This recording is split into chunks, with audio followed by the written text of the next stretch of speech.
네, 그러면 이제 앞에서 김보당의 난을 보았었는데요. 이제 1174년에 있었던 조이총의 난을 같이 한번 보도록 하겠습니다.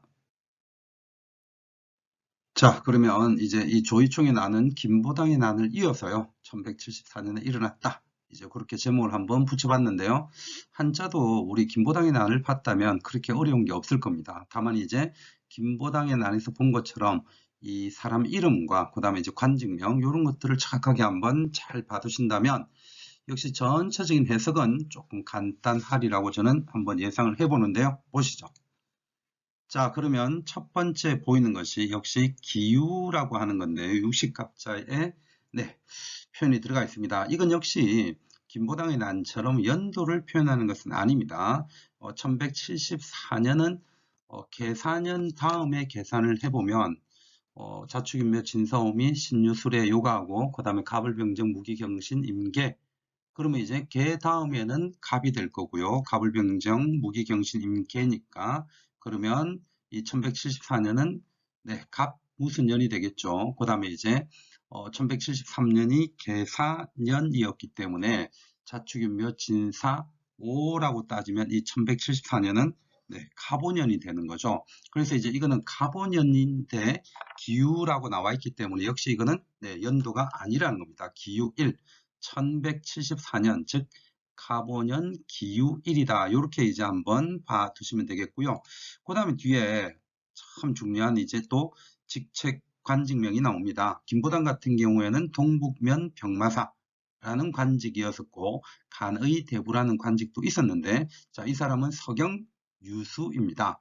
이제 우리가 서경유수라고 한다면 이 서경이라는 위치 자체가 개경 다음으로 아니 어쩌면 어떤 사람들에게는 개경보다 더 중요한 네, 그런 지역이기도 하죠. 게다가 이제 고려시대 같은 경우에는 소위 말해서 삼경제라고 하는 게 있으면서 개경과 그 다음에 그 위에 서경 그리고 아래쪽에는 경주 동경 그리고 이 동경이 문종 이후에는 남경으로 바뀌기는 하지만 어쨌든 위에서부터 서경, 개경, 동경 혹은 어느 시기 즉 문종 시기 이후에는 서경, 개경, 남경이라고 하는 이 세 개의 서울이 존재를 했었죠. 우리는 그것을 바로 네, 삼경제라고 표현을 하는데 그 서경의 책임자 지방관이라고 볼 수 있는 직책이 바로 서경유수입니다.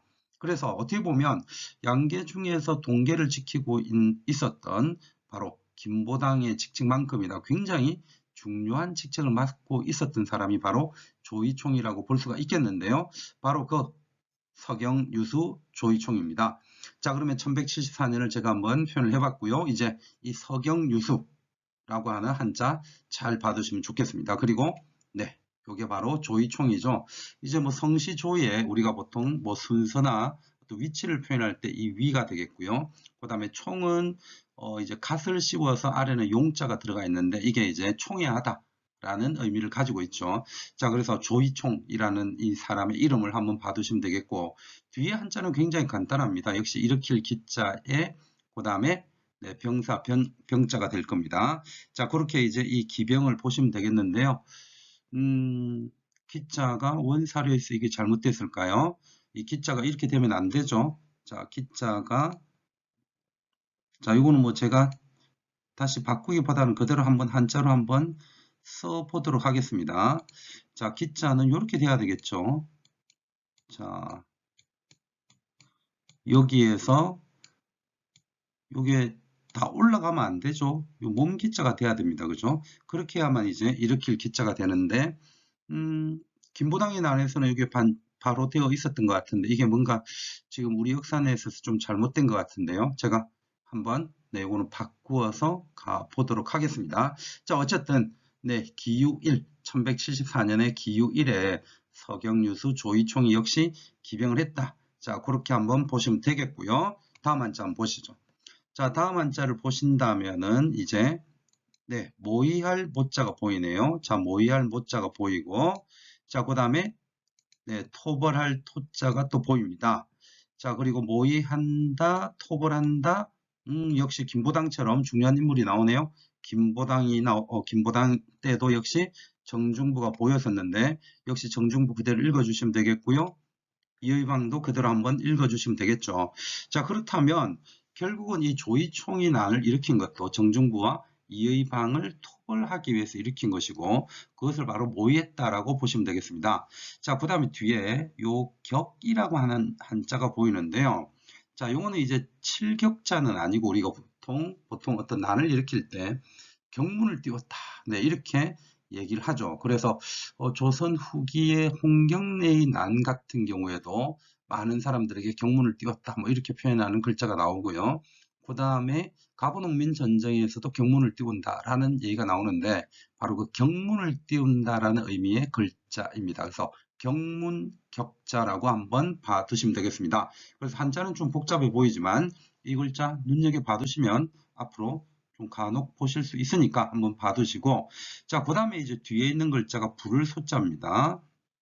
네, 그 다음에 제가 이제 강조는 하지 않겠습니다만 우리가 김보당의 난에서 보았었던 참으로 중요한 네, 동북 양계가 나옵니다. 그러면 이제 소위 말해서 역시 여기에서도 고려시대의 양계를 볼 수가 있습니다. 그러면 동계와 북계, 자, 그렇게 볼 수가 있겠고 뒤에는 이제 여러 제자의 성자죠. 그러면 결국은 동계, 북계, 동북 양계의 여러 성에 경문을 띄워서 불렀다 라고 해석을 하면 되겠습니다. 이거는 두 번째 글자가 부를 소자입니다. 경문을 띄워서 불렀다.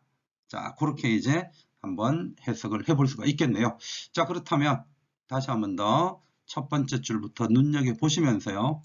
한번 다시 해석을 해 보도록 하겠습니다. 자, 갑니다. 1174년 기유 1에 서경, 유수, 조위총이 기병, 병사를 일으켰다. 기자는 잘못됐지만 일단 기자로 보고요. 병사를 일으켰다. 그리고 정중부와 이의방을 토벌할 것을 모의하야 동북 양계의 여러 성에 경문을 띄워서 불렀다. 자, 이렇게 해석이 가능하겠죠? 자, 그렇다면 여기까지는 됐고요. 이제 다음 한자 연속해서 한번 더 보도록 하겠습니다. 네, 그러면 이제 세 번째 줄에 한자를 볼 건데요. 제가 요쪽으로 넘으면서 잠깐 한번 한자를 확인해 봤더니 지금 한글판에는 한자가 문제가 없는데요. 지금 요 PPT 작업 속에서 이 기자가 조금 원래의 기자로 좀 표현이 안 되는 것 같습니다. 자, 요 기자는 아까 제가 한번 써 드렸던 것처럼 그렇게 기자로 봐두시면 되겠고 아마 한글판은 그대로 되어 있을 겁니다. 자, 연속해서 한번 보도록 하겠습니다. 자, 그렇다면 지금까지 이제 서경유수 조이총이 역시 정중부와 이의방을 토벌하기 위해서 난을 일으켰고 동북 양계의 모든 성에 경문을 띄웠다라고 하는 것까지 봤는데요. 자, 이제 그 다음에 볼만한 글자가 겨울 동자에 그 다음에 10월 그 다음에 기미 1. 자, 이 정도로 역시 해석이 한번 가능할 겁니다. 자, 여기까지는 크게 문제 없죠? 겨울, 10월, 기미 1에 자, 그 다음에 요거는 이제 보낼 견자가 될 겁니다. 자, 보낼 견자 다음에 또 굉장히 중요한 한자가 나오는데요. 중서, 시랑입니다. 자, 우리가 보통 이제 역시 고려시대의 중앙통치기구는 중서문화성 그리고 상서성 이렇게 이성이 되어 있고요. 자, 거기에서 보통 이제 가장 최고위직을 우리는 시중, 문화시중이라고 표현을 하는데 이 문화시중이 실질적으로 중서문화성의 최고 관직이라고 볼 수가 있죠. 바로 그 아래에 있는 관직이라고 볼 만한 것이 바로 이 중서실랑이라고 볼 수가 있겠습니다. 원래의 명칭이 이제 중서실랑 평장사인데요. 우리가 보통 중서실랑이다라고 표현을 하죠. 자, 그래서 이 중서실랑 평장사 역시 한자 자체로서 눈여겨 한번 봐두시면 되겠습니다. 중서실랑 평장사. 자, 그렇게 이제 한번 봐두시고요. 그 다음에 사람 이름인데 저는 일단 이 사람을 조이총이나 정중부, 이의방만큼은 네, 그렇게 중요하게 바라보지는 않습니다. 어쨌든 이름 한번 봐두시면 되겠습니다. 그 다음에 이제 비늘 린자이고요. 볼첨자예요. 그래서 이제 비늘 린자와 볼첨자이기 때문에 린첨 이렇게 발음은 하지 않겠죠. 그래서 윤인첨 자, 그렇게 이제 발음을 하는데요. 이 윤인첨을 보냈다. 그렇게 해석을 하면 되겠죠. 이 첨자는요. 저도 이제 이 첨자가 어디에 쓰이나 가만히 생각을 해보니까 여기에 쓰인다는 게 생각이 났어요. 우리가 보통 이제 신라시대 때 선덕여왕 때 하늘의 별을 보기 위해서 만든 대가 있죠. 그게 이제 첨성대인데 그 첨성대에 쓰는 게 바로 이 첨자입니다. 그러니까 하늘의 별을 보는 대. 자, 그렇게 이제 이 첨자가 쓰이기도 한다는 거 한번 봐두시면 되겠고요. 다시 돌아와서 윤인첨이라는 사람을 보냈다. 자, 이렇게 보냈다라고 한번 생각하시면 되겠죠. 그리고 중요한 거는 중서시랑 평장사라고 하는 관직입니다. 자, 이어서 연속적으로 한자를 한번 보도록 하겠습니다. 자, 그러면은 이제 여기에서 솔. 자, 요게 이제 보통 비율할 때 율로 되기도 하고요. 그 다음에 이제 거느릴 솔. 이렇게 했었던 거 몇 번 했었는데요. 기억나시죠? 자, 그러면 군사 3천을 이끌었다. 아니면 뭐 3군을 이끌었다. 자, 그렇게 그대로 보시면 되겠고요. 그 다음에 여기에서 써이자에 자, 요거는 이제 무슨 글자가 되느냐 하면 7격자가 될 겁니다. 그 다음에 이제 뒤에 위총인데요. 저도 간혹 이제 실제로 해석을 하다 보면 잊어먹을 때가 있는데 좀 전에 위에서 이제 이 조위총을 봤단 말이에요. 따라서 이거는 성을 빼고 위총, 그래서 조위총을 가리키는 거라고 보시면 됩니다. 저도 간혹 까먹는다는 게 뭐냐 하면 사람 이름이나 이제 고유명사였는데 이렇게 이제 살짝 바뀔 때 고유명사로 보는 걸 까먹고 다시 이걸 막 해석하려고 할 때가 간혹 있습니다. 그런 것만 조금 조심해 주시면 되겠고요. 그래서 이 조위총 다시 한번 더 봐두시면 됩니다. 그럼 결국은 조위총을 치게 했다. 이렇게 해석이 가능하겠네요. 자, 그러면서 네, 겨울 10월 기미일에 보냈는데요. 병인일. 자, 병인일이라고 뒤에 거 한번 그냥 해석을 해 두시면 되겠고요. 뭐 이런 거는 쉽죠. 네. 그리고 역시 사람 이름이 나옵니다. 누가 나옵니까? 인첨. 아까 여기에서 봤었던 윤인첨이 되겠죠. 자, 그 윤인첨이 도달했다, 뭐 가게 했다라고 하시면 되겠네요. 자, 어디에 가게 했느냐 하면 요게 역시 고유명사인데요. 자, 발음은 절령입니다. 절령. 그러면 이제 절이라고 하는 것이 우리는 보통 어떻게 해석을 하느냐 하면 구비 할 때 절이거든요. 그래서 산구비 절인데 그러면 이 전령이 도대체 어디냐라고 했을 때는 우리가 흔히 자비령이라고 외우고 있는 그게 있죠. 그 자비령을 전령이라고도 합니다. 그래서 결국은 이 윤인첨을 어디에 보냈다? 어디에 보냈다? 네, 전령, 자비령에 보냈다라고 해석을 하면 되겠죠. 이거는 이제 도달하기 하다. 이렇게 해석을 하면 되니까. 그런데 그 병사들이 패배해서 돌아왔다라는 게 마지막 네 글자 해석입니다. 자, 결국은 아주 간단하게 표현하면 윤인청을 보냈는데 조이총한테 깨졌다. 이게 지금 스토리죠. 자, 그렇게 이제 한번 해석을 해볼 수가 있겠습니다. 자, 여기까지가 조이총의 난입니다. 역시 조이총의 난을 김보당의 난처럼 비교해서 본다면 주요 관직하고 사람 이름하고 네, 그런 것들이 오히려 포인트이고요. 결국은 간단하게 조이총의 난을 일으켰고 거기에 윤인청을 보내서 네, 진압하기 했으나 실패했다. 라는 기록물이다라고 한번 봐두시면 되겠습니다. 자, 그러면 한자도 눈에 익힐 겸 오늘은 조금 여유 있게요. 첫 번째 줄부터 한번 쭉 다시 재해석을 해 보도록 하겠습니다. 아마 제가 전령 자비령이라고 넣어놨을 겁니다. 자, 그러면 보시죠. 첫 번째 줄부터. 자, 한자 잘 보시면서요. 기유, 서경, 유수, 조비총, 기병. 기차는 제가 거듭 말씀드립니다만 이 PPT에서 기자를 지금 못 받아들여서 일어난 현상이니까 이렇게 기자 다시 한번 더 떠올려 주십시오. 제가 한 번만 더 써 보겠습니다. 자, 이렇게 기는 원래 이렇게 써야 됩니다. 자, 여기에서 몸 기자를 써야 됩니다. 이렇게 해야 기병입니다. 자, 다시요. 기유 1. 1174년 기유 1. 서경, 유수, 조위총이 기병하였다. 병사를 일으켰다. 그리고 정중부와 이의방을 토벌할 것을 모의하고 그 다음에 동북 양계의 모든 성들의 경문을 보내서 불렀다. 그리고 겨울 10월 기미 1에 견 파견했다. 중서시랑 평장사 윤인첨을. 자, 여기에서 이제 파견한 것은 아무래도 조이총이 파견했다기보다는 네, 뒤에 문장을 보시면 정부 왕이 파견했다고 봐야 되겠죠. 자, 윤인첨을 파견했는데요.